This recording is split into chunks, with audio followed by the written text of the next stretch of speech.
जरा सोचिए, pop culture का सबसे मशहूर और खौफनाक मॉन्स्टर कौन है? ज़ॉम्बीज़, है ना? हॉलीवुड की डरावनी फिल्मों में खून के प्यासे ये जीव जैसे दिखते हैं, उसके पीछे की असली ऐतिहासिक सच्चाई सच मानिए रोंगटे खड़े कर देने वाली है। तो बिना किसी देरी के इस विश्लेषण को शुरू करते हैं। क्या कभी दिमाग में ये बात आई है कि सिनेमा का सबसे बड़ा और खूंखार मॉन्स्टर असल में कोई दरिंदा नहीं बल्कि एक लाचार पीड़ित हो सकता है? बिल्कुल। फिल्मों में ये इंसानी मांस नोचने वाली बेकाबू भीड़ कैसे बने, इससे बहुत पहले ज़ॉम्बी असल दुनिया के खौफ और एक बेहद दर्दनाक त्रासदी का प्रतीक हुआ करते थे। खैर, सबसे पहले आज के ज़ॉम्बी की बात करते हैं, जिसके बारे में हम सब जानते हैं। बिना दिमाग की एक भीड़ जो बस इंसानी मांस के पीछे भाग रही है। इनका इन्फेक्शन कैसे फैलता है? काटने से या ब्लड और फ्लूइड्स से? और इनका काम क्या है? पूरी दुनिया या समाज को पूरी तरह से तबाह कर देना। इनकी जड़ें किसी वायरस या बायोलॉजिकल इन्फेक्शन में होती हैं। आज हम मीडिया पर यही देखने के आदी हैं, लेकिन यकीन मानिए शुरुआत ऐसी बिल्कुल नहीं थी। चलिए, इस कहानी की जड़ तक पहुंचने के लिए 18वीं सदी के हैती की ओर चलते हैं। यहीं से ज़ॉम्बी का जन्म हुआ था। और ये कोई डरावनी कहानी या लोक कथा नहीं थी। ये औपनिवेशिक दास प्रथा की वो खौफनाक वास्तविकता थी जिसे सुनकर आज भी रूह कांप जाती है। 1724 के कोड नॉयर या ब्लैक कोड के बारे में सुना है? ये फ्रांसीसी नियम थे जो हेती के बागानों और वहां के दासों की जिंदगी को बेरहमी से कंट्रोल करते थे। इनमें सजा या शारीरिक दंड की लिटरली कोई सीमा नहीं थी। इस बेतहाशा क्रूरता ने एक गहरे मनोवैज्ञानिक डर को जन्म दिया, अपने ही शरीर और आज़ादी पर पूरी तरह से कंट्रोल खो देने का डर। और इसी डर से ज़ॉम्बी की अवधारणा ने आकार लेना शुरू किया। ये ज़ॉम्बी शब्द आखिर आया कहां से? दरअसल इसकी जड़ें अफ्रीकी भाषा में है। कॉन्गो भाषा का एक शब्द है नज़ाम्बी, जिसका मतलब होता है आत्मा। इसके अलावा कैरिबियन जुम्बी आत्माओं से भी इसका कनेक्शन है। जब अफ्रीका से लोगों को गुलाम बनाकर कैरिबियन लाया गया तो उन्होंने अपनी पुरानी आध्यात्मिक मान्यताओं को अपनी इस नई खौफनाक और क्रूर जिंदगी के साथ मिला लिया, और वहीं से ये कॉन्सेप्ट पैदा हुआ। अब यहां एंट्री होती है एक बहुत ही अहम किरदार की, बोकोर।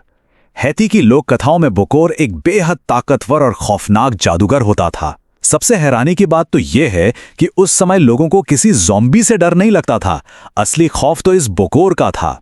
यह एक ऐसा शख्स था जो किसी भी कमजोर आत्मा को चुराकर एक बॉटल में कैद कर सकता था। उसके बाद उस बिना जान वाले लेकिन चलते फिरते शरीर का इस्तेमाल खेतों में जबरदस्ती बिना थके मजदूरी करवाने के लिए किया जाता था। सोचिए, मौत के बाद भी गुलामी। तो अगर हम डर के इस नजरिए को कंपेयर करें तो एक बहुत ही दिलचस्प बात सामने आती है। हैती के लोक कथाओं में असली और सबसे गहरा डर ज़ॉम्बी बनने का था। अपनी मर्जी, अपनी आज़ादी किसी और के हाथों हमेशा के लिए खो देने का डर। एक ऐसी गुलामी जो मौत के बाद भी खत्म नहीं होती। और आज की मीडिया में क्या है? आज हमें डर लगता है किसी ज़ॉम्बी का सामना करने से, एक बेदिमाग भीड़ द्वारा नोच नोच कर खाए जाने का डर। देखा जाए तो डर की ये पूरी थ्योरी ही पलट चुकी है। तो बात यहां आकर ठहरती है कि शुरुआती ज़ॉम्बी कोई मॉन्स्टर था ही नहीं, वो तो एक पीड़ित इंसान था। वो एक ऐसा किरदार था जिस पर गुस्सा नहीं बल्कि गहरी दया आती थी। मशहूर लेखिका ज़ोरा नील हर्स्टन ने 1938 में अपने रिसर्च वर्क में इसे बहुत ही सटीक तरीके से समझाया था। उन्होंने लिखा था कि ज़ॉम्बी अमीर और गरीब दोनों के लिए नुकसान और बेदखली का प्रतीक थे। ज़ॉम्बी बनने का मतलब था अपनी पहचान पूरी तरह से खो देना। सच में एक इंसान से उसका सब कुछ छिन जाने का इससे बड़ा और दर्दनाक उदाहरण और क्या हो सकता है? और ऐसा नहीं है कि ये बातें सिर्फ पुरानी कहानियों तक सीमित रह गईं। 20वीं सदी के हैती में ज़ॉम्बी बना दिए जाने का खौफ राजनीति को कंट्रोल करने का एक जीता जागता असली हथियार बन गया था। टोंटो मेकआउट्स नाम की एक बेहद खतरनाक सीक्रेट पुलिस होती थी जो इस डर का इस्तेमाल लोगों को खामोश करने और राजनीतिक विरोध को कुचलने के लिए करती थी। ज़ॉम्बीकरण का वो डर इंसानी आज़ादी को दबाने का एक परमानेंट टूल बन चुका था। खैर, अब इस कहानी में एक बड़ा ट्विस्ट आता है। चलिए देखते हैं कि हॉलीवुड ने इस मरे हुए इंसान यानी अनडेड को कैसे एक बिल्कुल नई पहचान दे दी। ये बदलाव तब शुरू हुआ जब अमेरिकी सेना ने हैती पर कब्जा किया और वापसी में सैनिक इन गहरी सांस्कृतिक कहानियों को नॉर्थ अमेरिका ले आए। 1929 में W.B. सीब्रुक की एक किताब आई, द मैजिक आइलैंड, जिसने पहली बार इस ज़ॉम्बी कॉन्सेप्ट को अमेरिका में पेश किया। इसके बाद 1932 में बेला लुगोसी की फिल्म व्हाइट ज़ॉम्बी आई। ध्यान देने वाली बात यह है कि इस फिल्म में भी ज़ॉम्बी एक मास्टर के कंट्रोल में रहने वाला गुलाम ही था। लेकिन असली तहलका मचा 1968 में film night of the living dead के साथ। जॉर्ज रोमेरो की इस फिल्म ने लिटरली सब कुछ बदल कर रख दिया। उन्होंने उस बोकोरे या ज़ॉम्बी मास्टर वाले आइडिया को हमेशा के लिए गायब कर दिया। अब ज़ॉम्बी किसी के गुलाम नहीं थे, बल्कि इंसानी मांस खाने वाले खूंखार जीव बन गए थे। ये एक ऐसा खतरा बन गए जो ना तो कभी रुकता था और जिसकी गिनती बस बढ़ती ही जाती थी। अब ये दास प्रथा के दर्द की जगह कोल्ड वॉर की टेंशन और समाज के तहस नहस होने के डर को दिखा रहे थे। ये एक गेम चेंजर था। फिर भी उस दौर के सिनेमाई ज़ॉम्बीज़ में थोड़ी सी लाचारी और मौत की वो कड़वी सच्चाई बाकी थी। साइमन पेग ने इसे बहुत ही खूबसूरती से बयां किया है। वो कहते हैं, धीमे और लगातार करीब आते हुए ज़ॉम्बी बिना रुके बस आगे बढ़ते हैं, जिन पर दया आ सके। ये शुरुआती धीमे चलने वाले ज़ॉम्बीज़ फास्ट और एग्रेसिव राक्षसों में बदलने से पहले कहीं ना कहीं हमारी अपनी मौत और नश्वरता के ही प्रतीक थे। मौत की तरह जो धीरे धीरे हमारी तरफ बढ़ रही है। और अब बात करते हैं ज़ॉम्बी के उस आधुनिक और सबसे खतरनाक रूप की, जिसे कोई नहीं रोक सकता। अब ये किसी जादू या टोने टोटके के शिकार नहीं रहे। अब ये बन चुके हैं पूरी तरह से विज्ञान और साइंस पर बेस्ड बायोलॉजिकल खतरे। आज के समय में साइंटिस्ट और रिसर्चर असल में बीमारियों और महामारियों को समझने के लिए ज़ॉम्बी आउटब्रेक के मैथमेटिकल मॉडल्स का इस्तेमाल करते हैं। है ना कमाल की बात? अब खौफ की जड़ जादू नहीं, बल्कि विशुद्ध विज्ञान है। अगर हम आज के ज़ॉम्बीज़ के बायोलॉजिकल ओरिजिन पर नजर डालें तो काफी वैरायटी देखने को मिलती है। द वॉकिंग डेड में वायरस है, लेकिन सबसे माइंड ब्लोइंग है द लास्ट ऑफ अस का फंगस। ये कोई मनगढ़ंत कहानी नहीं है, बल्कि असली दुनिया के कॉर्डिसेप्स फंगस से इंस्पायर्ड है। ये फंगस असल में कीड़ों के दिमाग पर कब्जा करके उनके बर्ताव को पूरी तरह से हैक कर लेता है। साइंस की इन थ्योरीज ने सिनेमाई डर को एक बिल्कुल नया और रियलिस्टिक लेवल दे दिया है।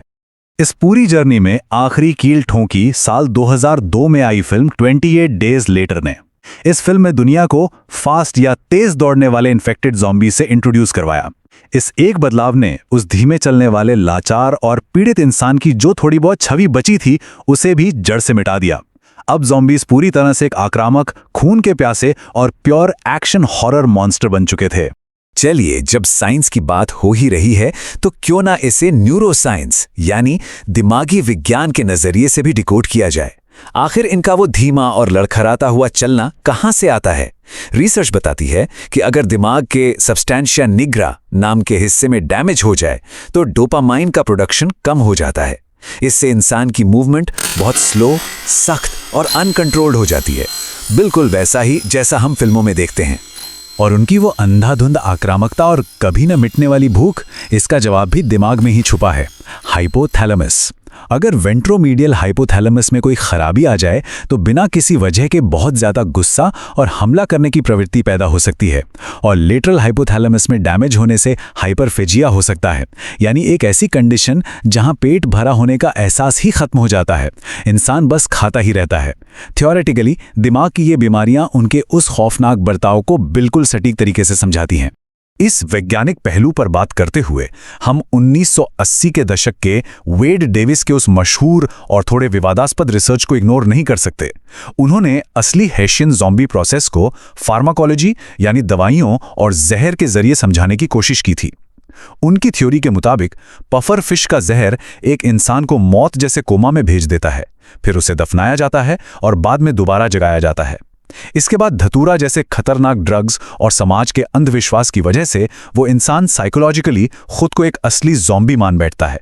यह पूरी थ्योरी ही अपने आप में एक अलग लेवल का सस्पेंस है। तो इन सब चीज़ों का मतलब क्या है? सीधा सा मतलब यह है कि आज का जो ज़ॉम्बी है वो हमारे समाज के सबसे गहरे डरों का एक बड़ा सा मेटाफर या रूपक बन चुका है। आज ये हमें बीमारियों से लगने वाले डर, अजनबी लोगों के खौफ और बिना सोचे समझे बस चीज़ों को कंज्यूम करते जाने वाले हमारे अपने समाज की ही तस्वीर दिखाता है। सोचिए, हेती के खेतों से लेकर आज के मॉडर्न सिनेमा तक ये सफ़र कितना लंबा और हैरान करने वाला रहा है। इस पूरे विश्लेषण के बाद एक सवाल जो दिमाग में गूंजता रहता है वो ये कि एक ज़ॉम्बी जो कभी औपनिवेशिक दास प्रथा का एक बेबस और दर्दनाक पीड़ित था, आज वो हमारी दुनिया खत्म होने की चिंताओं का चेहरा बन गया है। जैसे जैसे इस जीव का रूप बदला, वैसे वैसे हमारे डर भी बदल गए। तो जरा सोचने वाली बात है, क्या हमारे आज के ये खौफनाक मॉन्स्टर्स असल में हमारे आज के किन गहरे डरों की कहानी बयां कर रहे हैं? इस एक्सप्लेनर में साथ बने रहने के लिए बहुत बहुत शुक्रिया।